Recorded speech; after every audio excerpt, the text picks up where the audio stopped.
আসসালামু আলাইকুম এভরিওয়ান। আজকে চলে গেছিলাম জমির মধ্যে, কারণ যেহেতু জমি বোরাতে হবে, পানি দিতে হবে জমির মধ্যে। জমি অনেকটা শুকিয়ে গেছে, তার জন্য আজকে জমিতে চলে গেলাম। যাওয়ার পরে হাঁটিবদ্ধ করে দিলাম আর কি।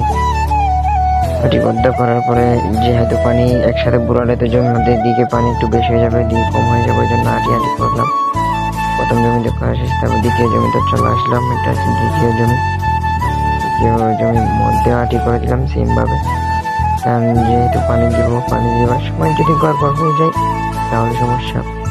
তারপর বিকেলবেলা চলে যাব, যদি বিকেলবেলা মেশিন আসবে, মেশিন আসলে জমিতে পানি দিতে হবে। এখন বিকালে চলে আসলাম পানি দেওয়ার জন্য জমির মধ্যে।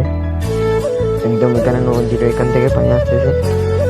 এটা হচ্ছে আমার মরিচ, এইখানের মধ্যে অনেক কিছু রোপণ করছে এই জমির মধ্যে, বড় জমি যেহেতু।